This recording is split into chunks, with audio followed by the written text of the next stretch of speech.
Hello and welcome to my first YouTube video. I'm going to talk about a few of my favorite cheapies.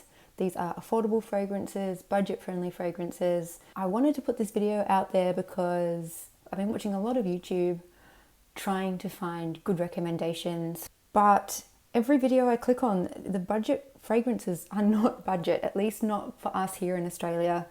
There's a lot of stuff that I think you can get in Europe and the US that is budget friendly, but by the time you factor in shipping fees and things like that, it doesn't end up being all that budget. All of these are around 50 Australian dollars or under. Some of them are well under, some of them are around like $49.95, but I love them all. I've worn them all. Some of them I'm on my second bottle. So we're going to start out with one that is close to my heart, and that is Youp Leba. This one is a vanilla. It's an aldehydic vanilla, so it's got some freshness to it, but it's not a green vanilla. It's a vintage scent. It came out in 1989. So I think at the time it would have been considered a pretty fresh scent. But by today's standards, I think this is even leaning kind of a little bit gourmand. It's kind of like clean girl aesthetic gone gourmand, if that makes sense. It's not really edible, but there's so much tonka and sweetness in there that it leans more in that direction than in the sort of musky, citrusy, fresh direction, if that makes sense. Le bain means the bath in French. So if you think about the other perfumes that were around in the late 80s, there were really big, heavy hitter florientals, like Poison, there was Obsession by Calvin Klein, there was Opium, there was, everyone was wearing really big room-filling fragrances. So this probably would have suited the clean girl aesthetic had that been around in the 80s. I guess you would have smelt pretty different to most other women if you had been wearing this in 1989. But it is really cozy.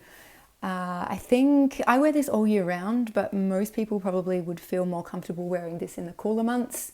That vanilla is really, it's powdery, it's sweet, the tonka comes through a lot. There's some sort of nondescript florals. It's kind of got that, the aldehydes are not like Chanel No. 5 aldehydes. They just give that initial sort of sparkling, bright freshness when you first spray it, but that doesn't last throughout the fragrance. I mean, I got this for $35 or $39, I think, from FragranceNet. I think it's still available, and the performance on this is epic. Yes, it's very synthetic because, it's Youp and it's really affordable, but the performance on this, I get all day performance easily, and yeah, I'm in love with this. I wouldn't be without this. And I forgot to say that Youp Le Bain is classified as a floral oriental, that is like an ambery floral, which is the largest group represented in my perfume collection. Next up, we have Amia Al Oud Intense Oud by Lattafa. This one is classified as an oriental.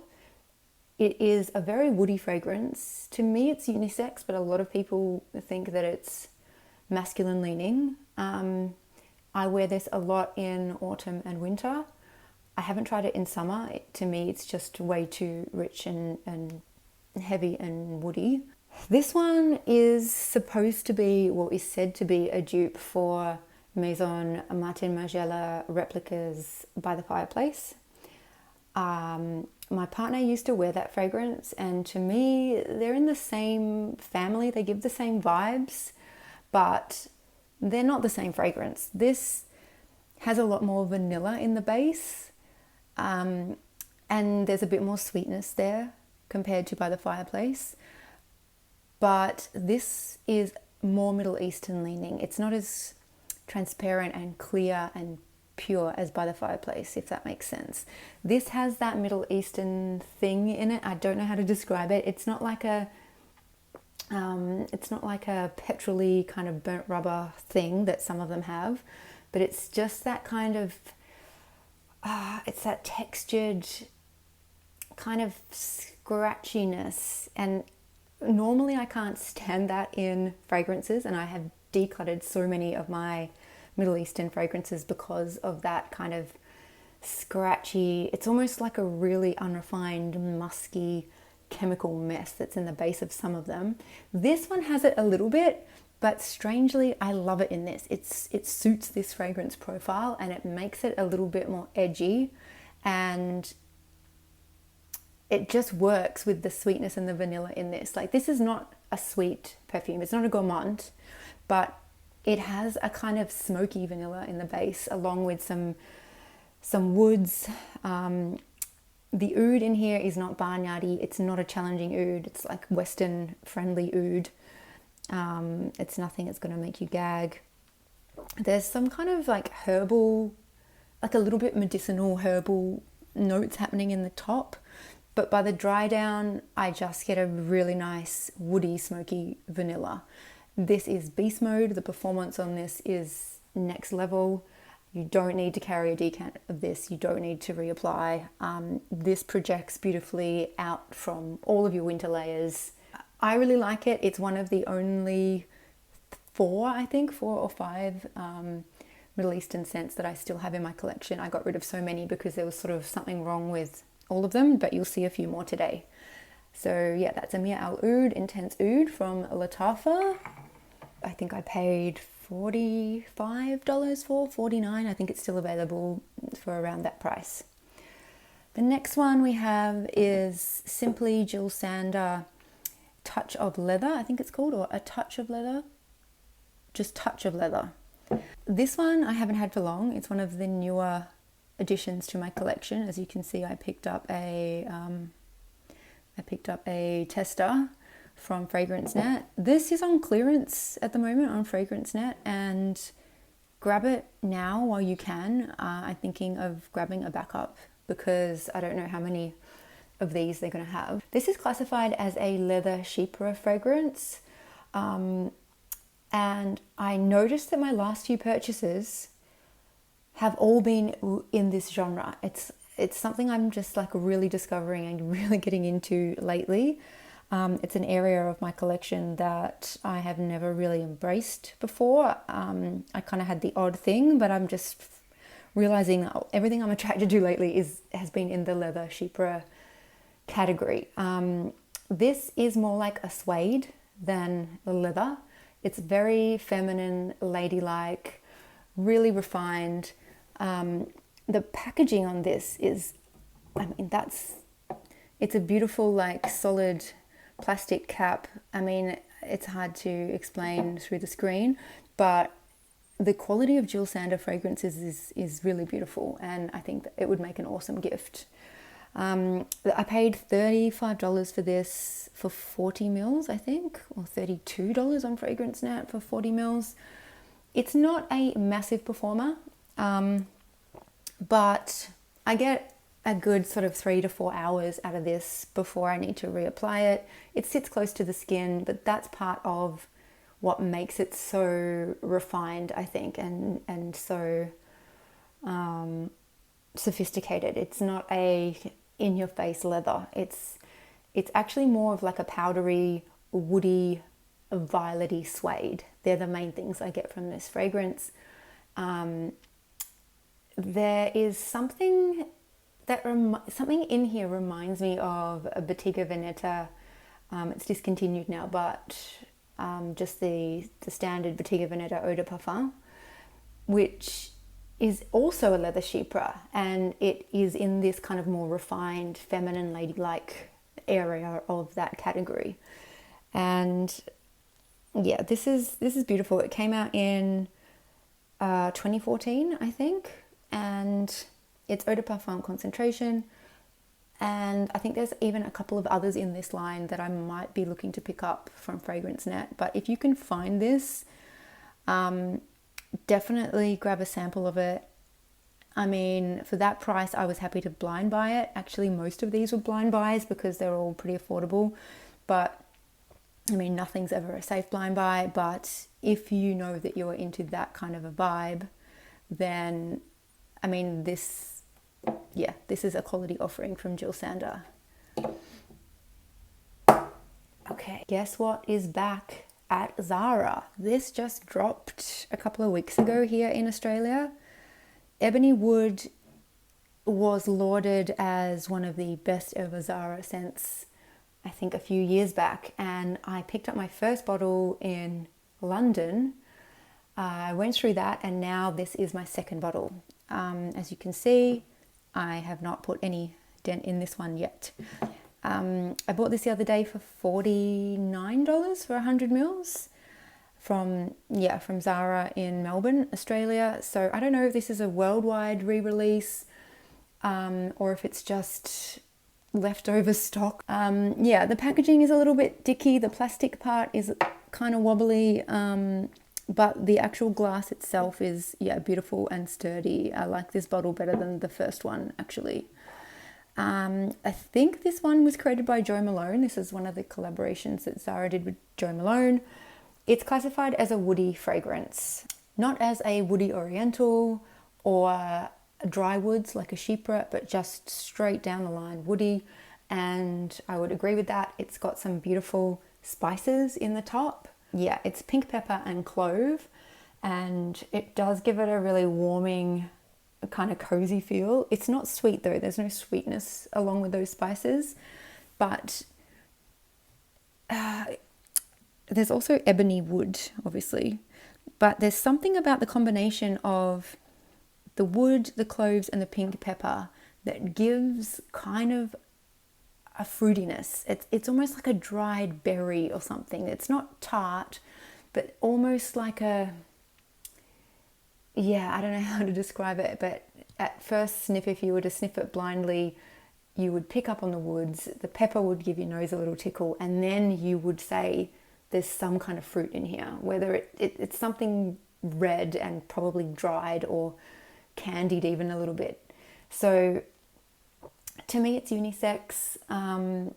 It took me a little while to come around to this. I didn't love it when I first got it, and I'm glad I stuck with it because now, it's a great performer. I can wear this year round, and it's unusual. It's quite unique. It's very niche smelling, and I know this has been talked about heaps on YouTube previously, but because this is now available again, I thought I would just mention it, that I managed to pick it up for under $50.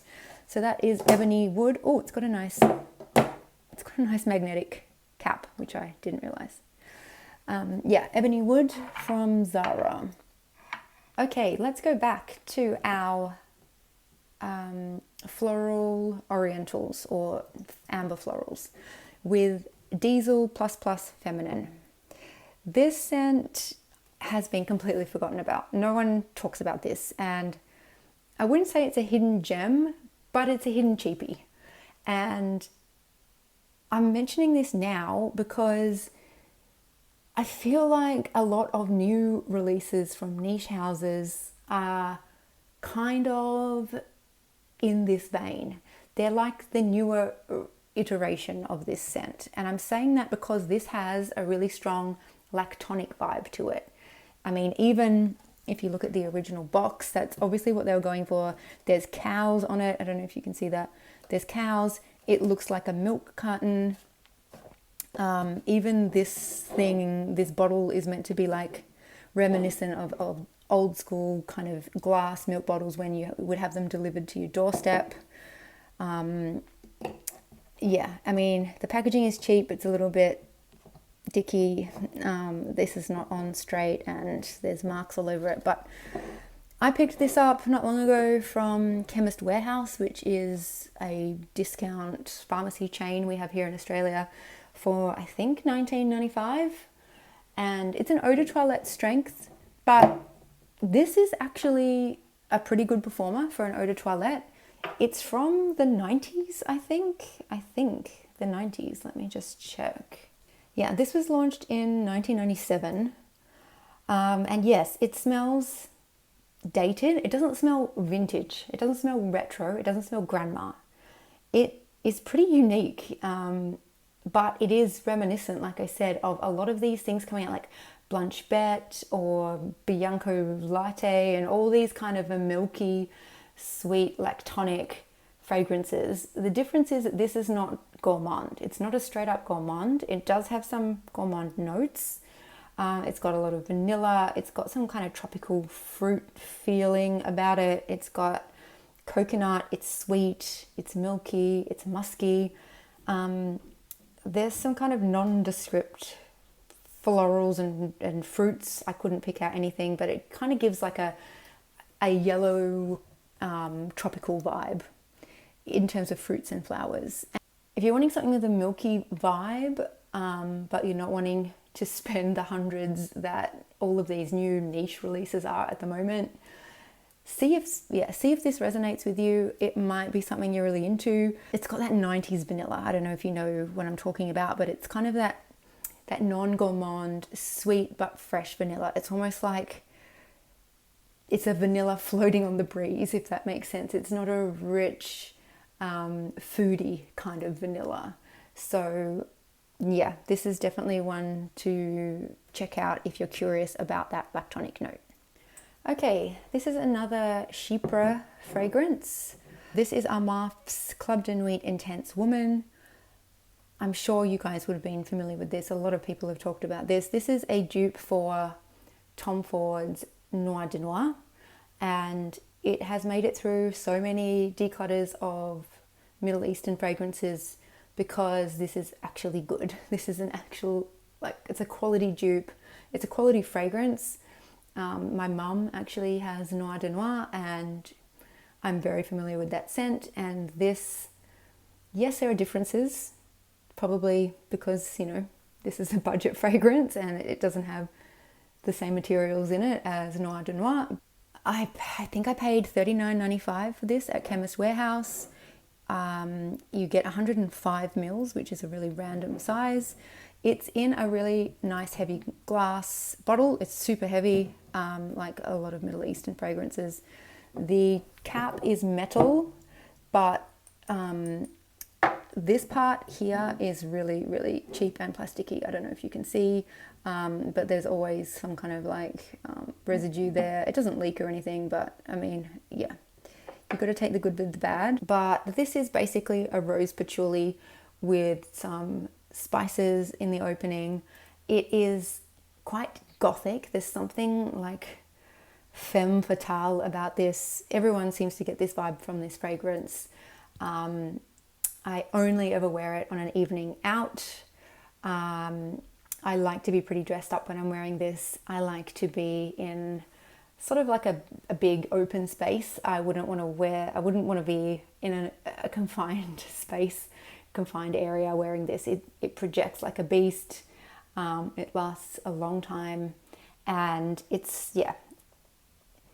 pretty unisex, but to me it leans feminine. But I could imagine this on a man wearing like a beautifully tailored suit would be amazing. This is one of the only Middle Eastern fragrances that I've come across that doesn't have that scratchy, musky thing going on. Even though it's got oud in it, it's not like a Middle Eastern interpretation of Noir de Noir.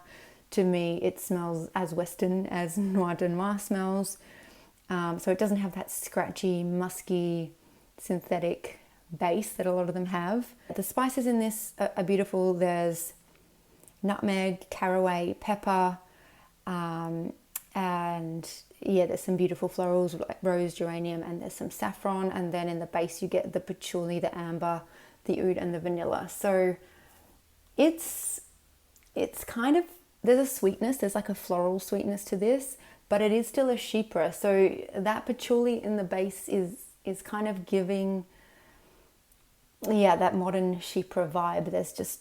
There's something kind of a little bit prickly about it. There's something a little bit, yeah, dark and mysterious about it. So if you haven't smelt this one, definitely, I mean, you can pop by a Tom Ford counter. Is probably the easiest thing to do to give Noir de Noir a sniff and see if this is up your alley, but it is not for the faint of heart. I have to really think about when I'm going to wear this.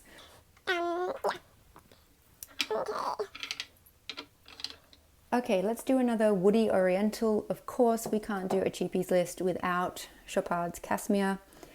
My mum used to wear this scent in the 90s, so it is really nostalgic for me. And to me, it smells just the same. It may be a little bit more transparent in its current iteration, but in terms of the scent profile and the notes and everything, it smells exactly like it did on her. I picked this one up. This is 100ml and it's Eau de Parfum. I picked this one up, I think, for $39 or $35 at Chemist Warehouse again. It is classified as a woody oriental with the Michael Edwards Fragrances of the World classification. Fragrantica puts it as a oriental vanilla, which is kind of saying an oriental. But yeah, this to me has a lot of woods in it. It's not masculine though. It's like it's a very transparent, creamy kind of woods, and a lot of vanilla, and it has a lot of fruit in the top. It's got peach, coconut, mango, and bergamot in the top. It came out in 1992. It smells dated, like it doesn't smell like a modern perfume, but it doesn't have vintage vibes, if that makes sense. You can tell it's not like a modern niche Italian release or something like that. You can tell that it's got that 90s fresh vanilla, kind of like Diesel Plus Plus has as well. Completely different fragrance, but it kind of is, the vanilla reminds me of the Diesel vanilla. And also the Jupe Le Ban vanilla. It's got that fresh kind of vanilla. But along with the woods and the stone fruits, it's gourmand leaning. And I think in the 90s, it probably would have been considered close to a gourmand. Like there's a lot of juicy stone fruits and it kind of has an apricot-y vibe, even though it's meant to be peach. To me, I pick up dried apricots.